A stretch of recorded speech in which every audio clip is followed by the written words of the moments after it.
السلام علیکم ورحمۃ اللہ وبرکاتہ۔ الحمد للہ نحمده ونستعینه ونستغفره ونؤمن به ونتوکل علیہ ونعوذ باللہ من شرور انفسنا ومن سیئات اعمالنا، من يهده الله فلا مضل له ومن يضلله فلا هادي له، ونشهد أن لا إله إلا الله وحده لا شريك له، ونشهد أن سيدنا ونبينا ومولانا محمدا عبده ورسوله، أما بعد فأعوذ بالله من الشيطان الرجيم، بسم الله الرحمن الرحيم، ومن أحسن قولا ممن دعا إلى الله وعمل صالحا وقال إنني من المسلمين، صدق الله العظيم۔ اللهم صل على سيدنا محمد في أول كلامنا، اللهم صل على سيدنا محمد في أوسط كلامنا، اللهم صل على سيدنا محمد في آخر كلامنا۔ اللہ کے نام سے شروع کرتا ہوں جو بڑا مہربان نہایت رحم کرنے والا ہے۔ ہر قسم کی حمد و ستائش، تمام قسم کی تعریفوں کے لائق وہی ایک اللہ پاکی ذات ہے جو ہم سب کا پیدا کرنے والا اور پالنے والا ہے، ساری کائنات کا خالق حقیقی اور ہر ذرے کا مالک و مختار ہے، جو چاہتا ہے وہ کرتا ہے، اس کے کرنے کرانے میں، اس کی قوت و طاقت میں، اس کے روب اور دبدبے میں کوئی اس کا شریک نہیں ہے، کوئی اس کا پارٹنر نہیں ہے، وہ ایک ہے، یکتا ہے، ہمیشہ سے ہے اور ہمیشہ رہے گا۔ درود و سلام نازل ہو میرے اور آپ کے آقا جناب محمد الرسول اللہ صلی اللہ علیہ وسلم پر، آپ کے آل پر، آپ کے ازواج پر، آپ کے اہل بیت پر، آپ کے ماننے والوں پر، آپ کے متبعین پر۔ معزز سامعین کرام، بزرگان دین، نوجوانان ملت، میں نے ابھی آپ حضرات کے روبرو سورہ فصلت کی ایک آیت تلاوت کی ہے۔ اس آیت میں اللہ تبارک و تعالی نے ارشاد فرمایا، وَمَنْ أَحْسَنُ قَوْلًا مِّمَّنْ دَعَا إِلَى اللَّهِ، اس شخص سے زیادہ اچھی بات کس کی ہو سکتی ہے جو لوگوں کو اللہ کی طرف بلائے۔ دعا الی اللہ وعمل صالحا، اور اپنے ذات میں نیک عمل کرے، فقال اننی من المسلمین، اور کہے کہ یقیناً میں مسلمان ہوں۔ اس آیت کے ترجمے سے آپ حضرات نے ملاحظہ کیا کہ یہ آیت، اس آیت میں دعوت الی اللہ کی اہمیت و فضیلت سے بحث کرتی ہیں۔ اس آیت میں بتایا جا رہا ہے کہ زمین میں دعوت الی اللہ، لوگوں کو اللہ کی طرف بلانے، دعوت و تبلیغ سے بڑا، اس سے زیادہ کوئی اہم کام اس سرزمین میں نہیں ہے۔ مفسرین میں سے علامہ ابن کثیر رحمۃ اللہ علیہ اور بھی بعض مفسرین جیسا کہ حضرت عائشہ صدیقہ رضی اللہ عنہا اور مفسرین سلف میں سے بہت ساروں نے اس آیت کے آخر میں یہ بات نقل کی ہے کہ وَمَنْ أَحْسَنُ قَوْلًا مِّمَّنْ دَعَا إِلَى اللَّهِ وَعَمِلَ صَالِحًا، اس شخص سے اچھی بات کس کی ہو سکتی ہے جو لوگوں کو اللہ کی طرف بلائے اس سے مراد مؤذن بھی ہے۔ مؤذن جو ہر دن 5 وقت اللہ اکبر کی صدائیں بلند کرتا ہے، اللہ اکبر کے صداؤں کے ذریعے سے نماز کی طرف بلاتا ہے۔ اس طرح گویا اس آیت میں دعات اور مبلغین کی فضیلت پر، ان کی فضیلت پر دلالت کرتا ہے، اور اسی طرح یہ آیت مؤذن اور مؤذنین کی فضیلت پر بھی دلالت کرتی ہے۔ اس زمین میں سب سے اچھے لوگ، فضیلت والے لوگ، رتبے والے لوگ وہ ہیں جو اللہ تبارک و تعالیٰ کی طرف لوگوں کو بلائے، نماز کی طرف لوگوں کو بلائے، مسجد کی طرف لوگوں کو بلائے، کامیابی کی طرف لوگوں کو بلائے، آخرت کی طرف لوگوں کو بلائے۔ اس سرزمین پر اس سے بڑھ کر کون سی بات اچھی ہو سکتی ہے؟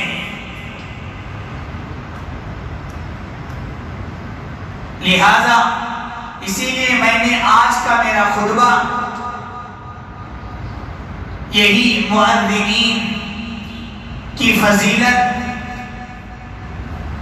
بہت سارے احکام ہیں اذان کے، یہ جو عبادت اذان ہے اس کے بہت سارے احکام ہیں، بہت سارے مسائل ہیں، ہم میں سے اکثر لوگوں کو یاد بھی رہتی ہے، ان میں سے اکثر باتیں معلوم بھی رہتی ہیں، لیکن معلوم ہونے کے باوجود شریعت کی جو تعلیمات دی گئی ہیں اس کا پاس و لحاظ ہم میں سے اکثر کے پاس پایا نہیں جاتا۔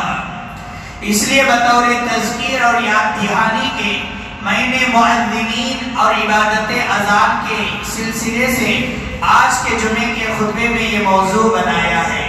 حضرات، اذان کی یہ عبادت بڑی اہمیت کا حامل ہے۔ مفسرین کے اعتبار سے، یعنی مضمون کے اعتبار سے اگر دیکھیں گے کہ قرآن مجید میں جو مضمون بکثرت تکرار کے ساتھ آیا ہے، بار بار آیا ہے، وہ 3 مضمون ہیں۔ قرآن مجید اگر ہم پڑھیں گے، غور و فکر کریں گے، اس میں تدبر کریں گے تو ہمیں یہ 3 مضمون کثرت کے ساتھ ملے گا۔ سب سے پہلا مضمون ہے توحید، دوسرا مضمون ہے رسالت، تیسرا مضمون ہے آخرت۔ قرآن مجید میں اکثر جگہوں پر یہ 3 مضمون ہمیں پڑھنے کو، سننے کو ملے گا، توحید، رسالت اور آخرت۔ توحید یہ اللہ کو ماننا، اللہ ایک ہے، اس کے علاوہ کوئی عبادت کے لائق نہیں، اللہ یکتا ہے، اس کے ساتھ کوئی شریک نہیں، اسے کہتے ہیں توحید۔ رسالت، اللہ کے نبی صلی اللہ علیہ وسلم کو آخری نبی اور آخری رسول ماننا، اللہ کے پیغمبر تسلیم کرنا۔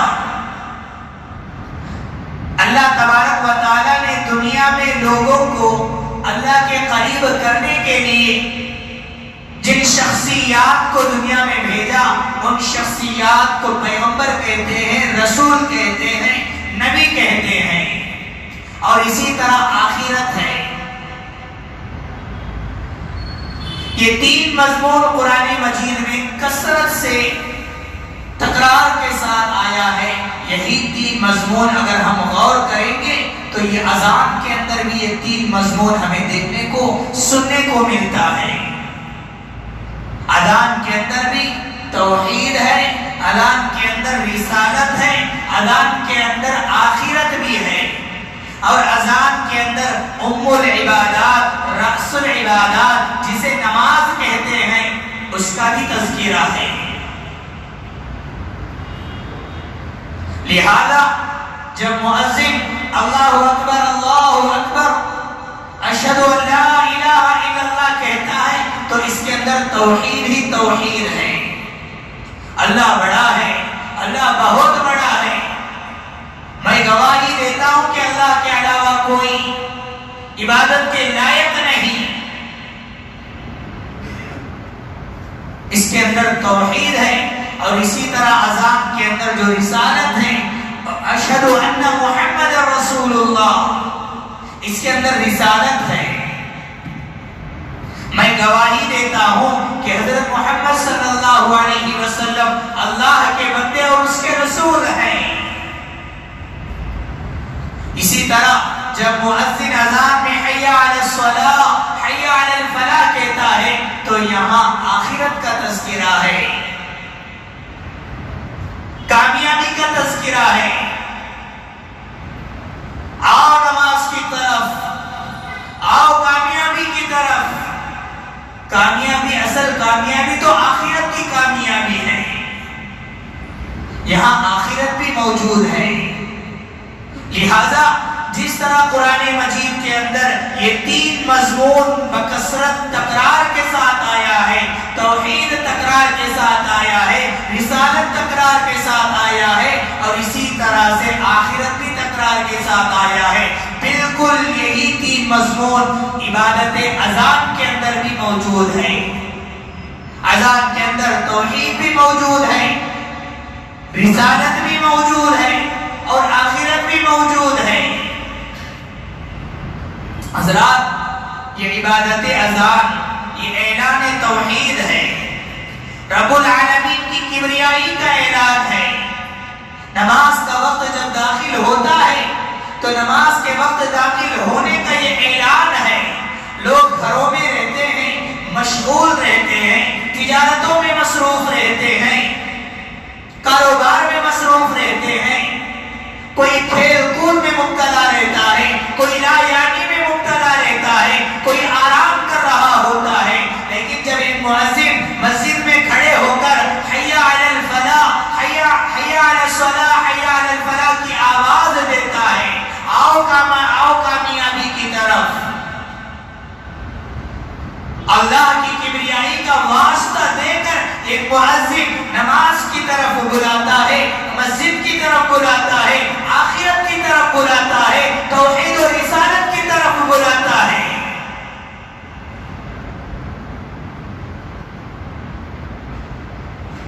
پیارے نبی صلی اللہ علیہ وسلم کے زمانے میں نماز اگرچہ مکے میں فرض ہو گئی تھی، نماز اگرچہ مکے میں فرض ہو گئی، لیکن مکے میں باجماعت نماز کا سلسلہ نہیں تھا، اس لیے کہ وہاں یہ ممکن بھی نہیں تھی. مکے میں اللہ اکبر کہنا گویا کہ موت کو دعوت دینا تھا. اس لیے مکے میں اگرچہ نماز فرض ہو گئی، لیکن مکے میں باجماعت نماز کا سلسلہ نہیں تھا.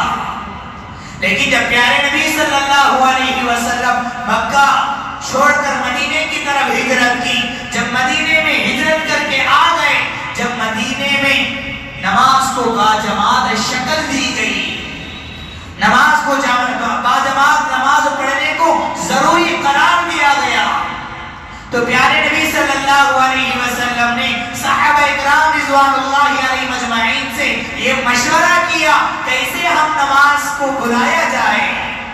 جب نماز کا وقت داخل ہو جائے، جب نماز کا وقت شروع ہو جائے، تو ہم لوگوں کو کیسا اکٹھا کیا جائے تاکہ ہم جماعت کے ساتھ نماز پڑھیں. صحابہ اکرام رضوان اللہ علیہ مجمعین میں سے بعض صحابہ نے کہا کہ اللہ کے نبی، ہم ایسا کرتے ہیں کہ جب نماز کا وقت داخل ہوتا ہے تو ہم مسجد کے باہر ایک جھنڈا گاڑ دیں گے، مسجد کے باہر ایک جھنڈا گاڑ دیں گے تاکہ لوگوں کو معلوم ہو جائے کہ نماز کا وقت داخل ہو گیا ہے. جھنڈے کو دیکھ کر لوگ نماز کو آ جائیں گے. بعض صحابی نے کہا کہ یا رسول اللہ، ہم ایسا کرتے ہیں کہ ہم ناقوس بجاتے ہیں. ناقوس ایک لکڑی کا ڈنڈا ہو، اس لکڑی کے ڈنڈے کو لوہے کے پلیٹ یا لوہے کے کسی بھی چیز میں مارا جائے، جیسے چرچ میں مارا جاتا ہے، جسے گھنٹا کہتے ہیں، بیل کہتے ہیں. بعض صحابہ نے یہ مشورہ دیا کہ اللہ کے نبی ہم ناقوس بجاتے ہیں، تو اللہ کے نبی صلی اللہ علیہ وسلم نے کہا کہ یہ تو نصارہ کا کام ہے، یہ تو نصارہ بجاتے ہیں۔ تو بعض صحابہ نے کہا کہ یا رسول اللہ ہم ایسا کرتے ہیں کہ ہم پنگی بجاتے ہیں، جب نماز کا وقت شروع ہو جائے گا، جب نماز کا وقت داخل ہو جائے گا، ہم ایک کام کرتے ہیں کہ پنگی بجائیں گے۔ پنگی کی آواز سن کر لوگوں کو یہ معلوم ہو جائے گا کہ نماز کا وقت داخل ہو گیا ہے، نماز کا وقت شروع ہو گیا ہے، تمام لوگ مسجد میں آ جائیں گے، ہم باجماعت نماز ادا کریں گے۔ تو اللہ کے نبی صلی اللہ علیہ وسلم نے کہا کہ یہ تو یہودیوں کا کام ہے، پھنکی بجانا یہ تو یہودیوں کا کام ہے، لہذا اس مجلس میں کوئی حتمی فیصلہ نہیں ہوا، کوئی حتمی نتیجے تک بات نہیں پہنچی، مجلس ختم ہو گئی۔ پیارے نبی صلی اللہ علیہ وسلم اسی فکر میں تھے، اسی تڑپ میں تھے کہ ہم کیسے لوگوں کو باجماعت نماز پڑھنے کے لیے لوگوں کو کیسا اکٹھا کیا جائے، لوگوں کو کیسے جمع کیا جائے۔ پیارے نبی اسی فکر میں تھے، اسی تڑپ میں تھے۔ مجلس میں ایک صحابی تھے جن کا نام آتا ہے حضرت عبداللہ بن زید بن عبد ربی رضی اللہ عنہ۔ مجلس میں وہ صحابی بھی تھے، وہ صحابی نے پیارے نبی صلی اللہ علیہ وسلم کی اس فکر مندی کو دیکھا، اس تڑپ کو دیکھا، لہذا حضرت عبداللہ بن زید بن عبد ربی رضی اللہ عنہ گھر چلے گئے، گھر میں جا کر سو گئے۔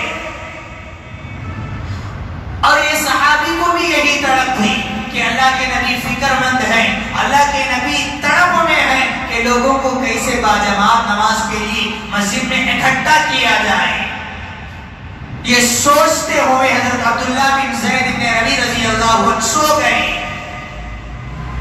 حدیث کے اندر آتا ہے ابھی وہ مکمل سو بھی نہیں پائے تھے، آدھی نیند میں تھے، آدھے جاگے ہوئے تھے، گویا کہ آدھی نیند میں تھے۔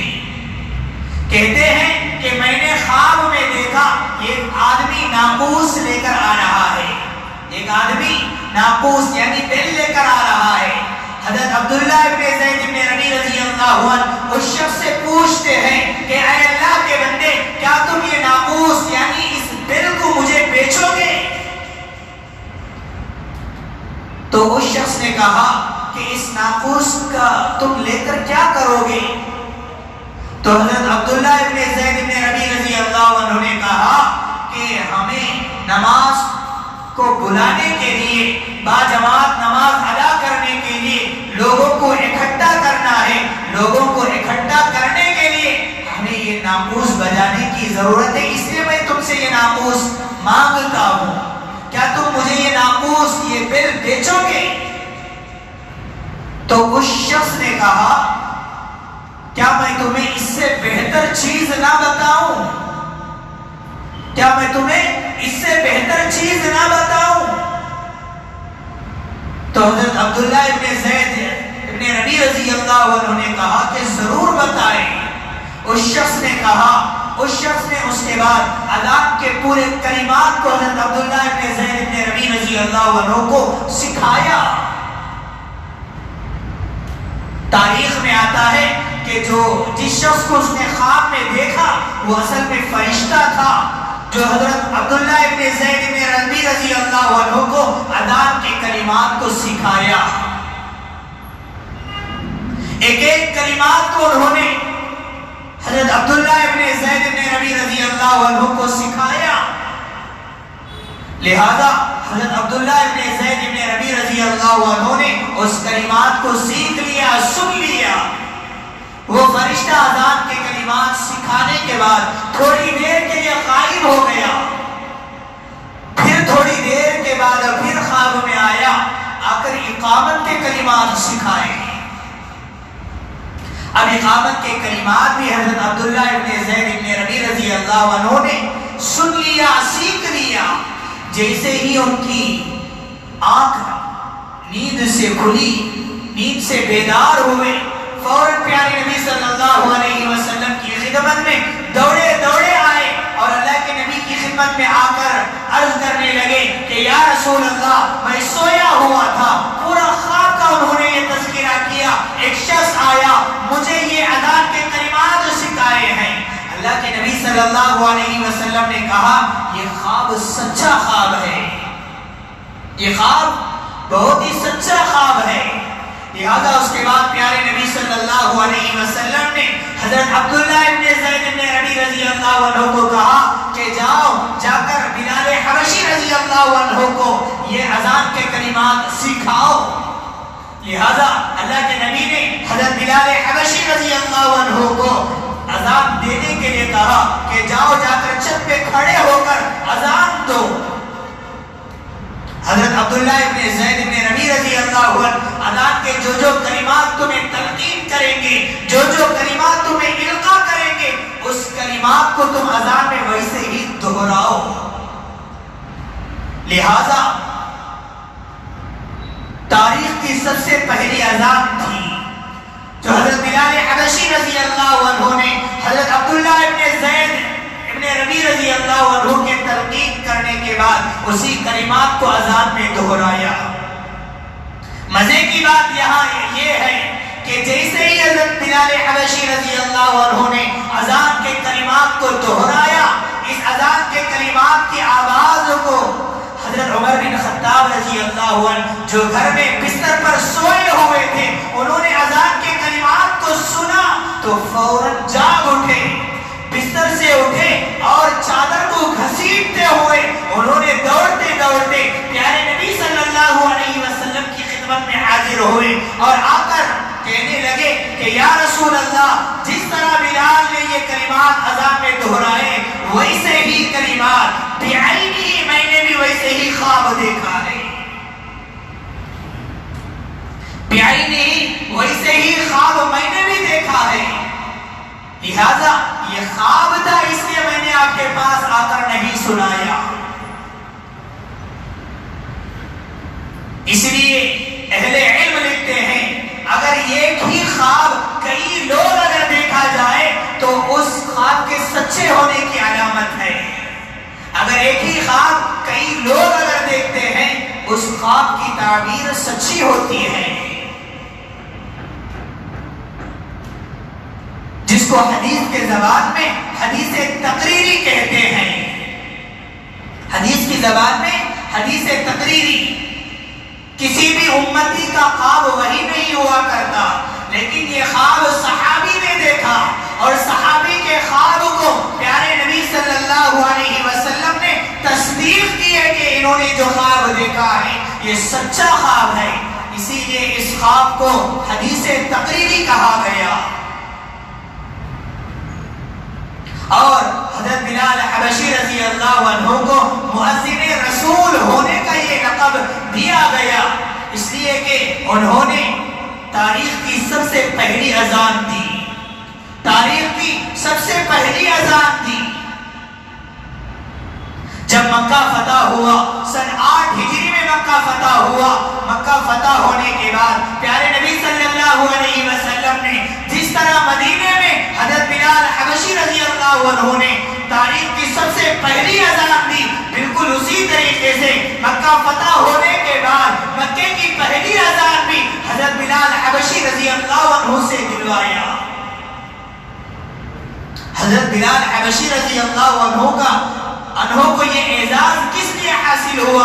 مؤرخین لکھتے ہیں، تاریخ دان لکھتے ہیں، حضرت بلال حبشی رضی اللہ عنہ مکے کے اندر جب اللہ احد اللہ اکبر کہنا گویا موت کو دعوت دینا تھا، اس وقت میں بھی حضرت بلال حبشی رضی اللہ عنہ نے اللہ احد کا نعرہ لگاتے تھے۔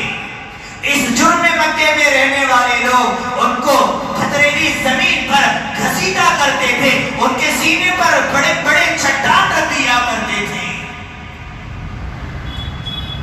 اللہ کے نبی صلی اللہ علیہ وسلم نے کہا آزمائش کے وقت میں بھی تم نے اللہ اکبر کا نعرہ بلند کرنے کو دور نہیں سمجھا، اللہ اکبر کے نعرے کو بلند کرنا بند نہیں کیا، لہذا اب امن کا وقت ہے، مکہ فتح ہو گیا ہے، مکہ مکہ فتح ہونے کے بعد امن کے ایام میں بھی اللہ اکبر کا نعرہ لگانے کا حق تمہیں نصیب ہوتا ہے. لہذا مؤذن رسول ہونے کا اعزاز حضرت بلال حبشی رضی اللہ عنہ کو حاصل ہوا. جب تک پیارے نبی باحیات رہے اس وقت تک حضرت بلال حبشی رضی اللہ عنہ اذان دیتے رہے. جب پیارے نبی صلی اللہ علیہ وسلم کی وفات ہو گئی 12 ربیع الاول پیارے نبی کی وفات جب ہو گئی ظہر کا وقت تھا. ظہر کی نماز کے لیے جب حضرت بلال حبشی رضی اللہ عنہ اذان دینے کے لیے چھت پر چڑھے جیسے ہی اشہد ان محمد رسول اللہ کی آواز بلند کی ان کی آواز بند ہو گئی. روتے روتے انہوں نے چھت سے نیچے اتر گئے دھاڑے مارتے ہوئے نیچے اتر گئے اس لیے کہ ان کی آواز بند ہو گئی. مسجد نبوی میں یہ کوہرام مچ گیا. اس کے بعد پیارے نبی صلی اللہ علیہ وسلم کی تدفین کے بعد حضرت بلال حبشی رضی اللہ عنہ نے حضرت ابو بکر صدیق رضی اللہ عنہ سے اجازت لے کر جہاد میں ملک شام کی طرف چلے گئے. 6 مہینہ گزر گیا.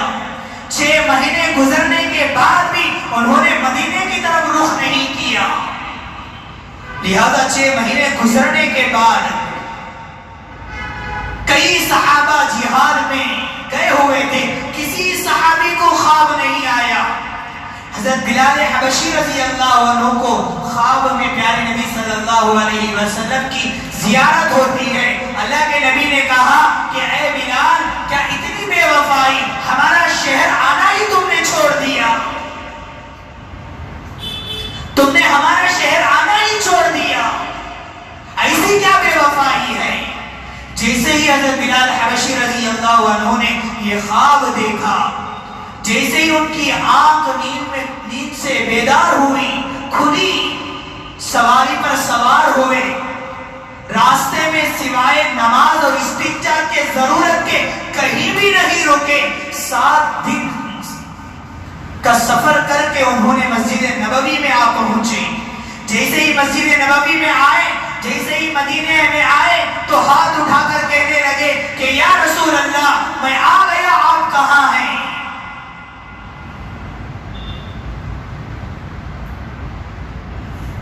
جیسے ہی پیارے نبی صلی اللہ علیہ وسلم کے روزے کے پاس آئے تو ان کو ہوش آیا کہ ہاں جدائی ہے پیارے نبی تو رخصت ہو گئے ہیں.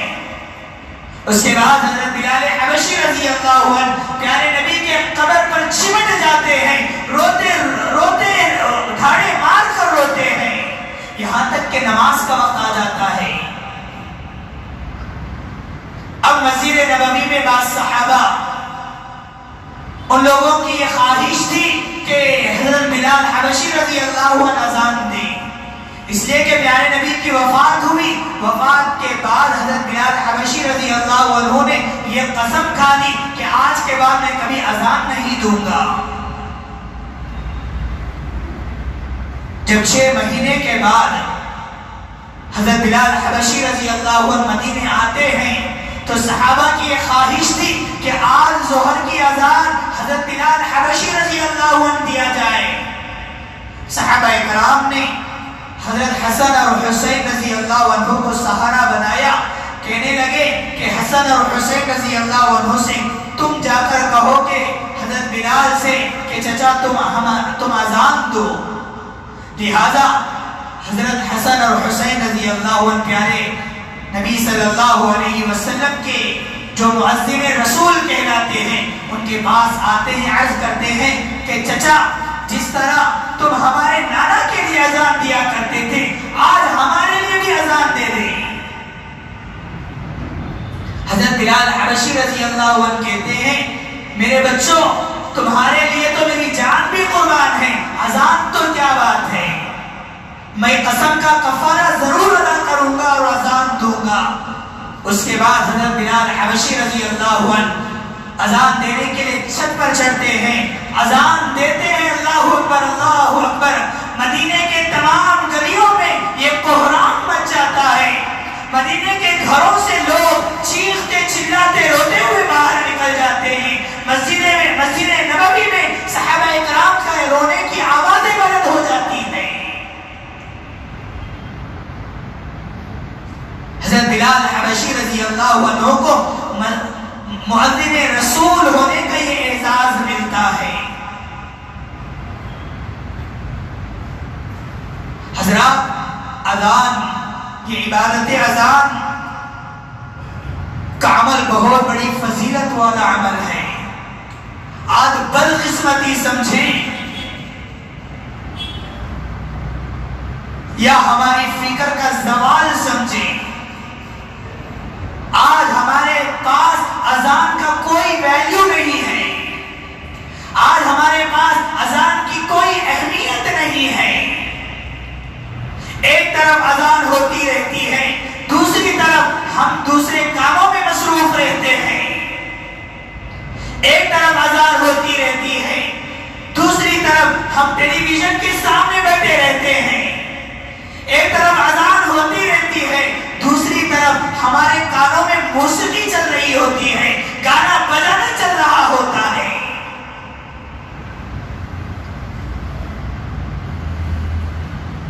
اذان، یہ عبادت اذان بہت بڑی فضیلت ہے. جب مؤذن اذان دیتا ہے، شیطان ہوا خارج کرتے ہوئے بھاگتا ہے. ایسا بھاگتا ہے گویا کہ وہ ہوا خارج کرتے ہوئے بھاگتا ہے. کہاں تک بھاگتا ہے؟ جہاں تک مؤذن کی آواز جاتی ہے وہاں تک شیطان بھاگتا ہے. جب اذان ختم ہو جاتی ہے پھر شیطان آتا ہے. جو لوگ سنتیں پڑھ رہے ہوتے ہیں ان کی سنتوں میں آ کر وسوسہ ڈالتا ہے. جیسے ہی پھر اقامت کہی جاتی ہے پھر بھاگ جاتا ہے. اقامت ختم ہونے کے بعد پھر نماز میں آ کر وسوسہ ڈالنا شروع کر دیتا ہے. حضرات، مؤذن جو اذان دیتا ہے، جہاں جہاں تک اس کی آواز اذان جاتی ہے، پیارے نبی نے فرمایا یغفر لہ، وہاں تک اس کی بخشش کر دی جاتی ہے. اذان کی بہت بڑی اہمیت، بہت بڑی فضیلت ہے. اگر اذان کی فضیلت ہمیں معلوم ہو جائے، اذان کی فضیلت اگر ہمیں معلوم ہو جائے کہ اذان دینے پر ہمیں کیا اجر و ثواب مل سکتا ہے، لوگوں کو اگر معلوم ہو جائے تو اذان دینے کے لوگ قرآن اندازی کریں گے. ہر نماز کے لیے لوگ قرآن اندازی کریں گے. بعض حدیثوں میں پیارے نبی صلی اللہ علیہ وسلم نے جو مؤذن ہوتے ہیں، جو لوگ اذان دیتے ہیں، ان لوگوں کو جنت الفردوس کی خوشخبری دی ہے. حضرات، اذان ہوتی ہے، یہ عبادت اذان جب ہوتی ہے تو ہمارے اوپر بھی کچھ ذمہ داریاں بنتی ہیں. جیسے ہی اذان ہوتی ہے تو سب سے پہلی ذمہ داری ہم پر جو ہوتی ہے وہ یہ ہے کہ اذان شعائر اللہ میں سے ہے. اذان شعائر اللہ میں سے ہے. اذان کو توجہ سے سننا چاہیے. دوسری ذمہ داری یہ ہے کہ اذان کے تعلق سے جب اذان ہوتی ہے تو ہمیں اذان کا جواب دینا چاہیے. صحابہ اکرام رضوان اللہ علیہم اجمعین میں سے بعض صحابی نے اللہ کے نبی صلی اللہ علیہ وسلم سے پوچھا کہ یا رسول اللہ، یہ مؤذن حضرات اذان دے کر فضیلت میں اور مقامات میں ہم سے آگے بڑھ جاتے ہیں. تو اللہ کے نبی صلی اللہ علیہ وسلم نے فرمایا، مؤذن جو کلمات کہتا ہے تم بھی ویسے ہی کلمات اس کے جواب میں کہہ دو، تمہیں بھی وہ فضیلت حاصل ہو جائے گی. آج ہمیں مؤذن کی آواز کو ہمیں حقیر سمجھتے ہیں. یاد رکھو، اگر آج ہم مؤذن کی اشہد ان لا الہ الا اللہ کی آواز کو، مؤذن کی اشہد ان محمد رسول اللہ صلی اللہ علیہ وسلم کی صدا کو اگر ہم حقیر سمجھیں گے، ڈرو اللہ تبارک و تعالیٰ سے، کہیں ایسا نہ ہو کہ موت کے وقت میں یہ کلمات تم سے چھن نہ جائیں. مؤذن جو اذان کہتا ہے، اذان کے جو کلمات کو بلند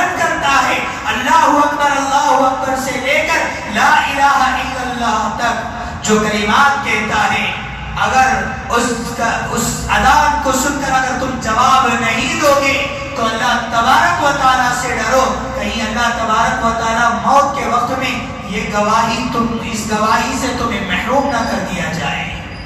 اس لیے جب اذان ہوتی ہے تو خاموش ہو جاؤ، اذان کا جواب دو۔ اور اسی طرح سے اذان کی جو تیسری ذمہ داری ہم پر عائد ہوتی ہے وہ یہ ہے کہ اذان ہونے کے بعد درود شریف پڑھنا۔ جیسے ہی اذان ہوتی ہے، اذان کے بعد درود شریف پڑھو آہستہ سے۔ اور اسی طرح اذان کے بعد جو چوتھی ذمہ داری ہم پر بنتی ہے وہ اذان کے دعا پڑھنا۔ اللہم رب هذه الدعوة التامة والصلاة القائمة آت محمدا الوسیلة والفضیلہ۔ یہ دعا پڑھو۔ اللہ کے نبی صلی اللہ علیہ وسلم نے فرمایا، جو میرا امتی جو دن میں 5 وقت اذان سن کر جب اذان کے بعد یہ دعا پڑھتا ہے، حلت لہو شفاعتی یوم القیامہ، کل روز قیامت میں اس کی سفارش کا حقدار بن جاؤں گا۔ بہت سارے مسائل اذان کے تعلق سے ہے۔ جب اذان ہوتی ہے تو بعض لوگ سلام کرتے ہیں، اس کا کیا مسئلہ ہے؟ بہت سارے لوگ مسجد میں رہتے ہیں لیکن اذان ہونے کے بعد مسجد سے نکل کر باہر جاتے ہیں۔ شریعت اس سے منع کرتی ہے۔ کیوں؟ کیونکہ اذان کے بعد جو مسجد سے باہر نکلتا ہے وہ شیطان ہوتا ہے۔ جیسے ہی اذان ہوتا ہے شیطان بھاگ جاتا ہے۔ اسی لیے اگر کوئی آدمی مسجد میں ہوتا ہے، اذان ہونے کے بعد مسجد سے باہر نکلنا منع ہے۔ ہاں، اگر کوئی حالت اضطرار ہے، کوئی ایسا امام ہے جو دوسری مسجد میں بھی جا کر وہ امامت کرنا ہے، اگر ایسا کام ہے جس سے نکلنا بہت ہی ضروری ہے، یہ تو اذان سے پہلے نکل جاؤ یا نماز کے بعد نکل جاؤ۔ بہت سارے مسائل، بہت سارے احکام ہیں۔ دعا رب العالمین سے اللہ تبارک و تعالی ہم تمام کو اذان کی اہمیت سمجھنے کی توفیق عطا فرما، اذان کی قدر کرنے کی ہمیں توفیق نصیب فرما، مؤذن کی قدر کرنے کی ہمیں توفیق نصیب فرما، مؤذن اور اذان کا احترام کرنے کی ہمیں توفیق نصیب فرما۔ آمین۔ وآخر دعوانا الحمدللہ رب العالمین۔